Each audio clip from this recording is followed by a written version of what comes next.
On Your Side, Jennifer Dela Cruz has more on their powerful stories. This is my son, Jaron. Jaron was shot to death 9 years ago. She lost a child. Others lost family and friends. The loss bringing together more than 100 people to the Orange Walk to End Gun Violence in Tucson, the national event honoring victims and survivors of gun violence. Chilling memories of Sandy Hook, January 8th, and more recently San Bernardino, prompting them to call for change.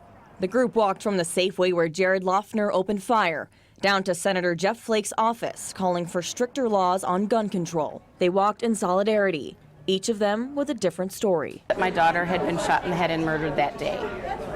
The person that killed her was a felon with a long history of violence that should not have been able to have a gun. Among some of the participants were survivors.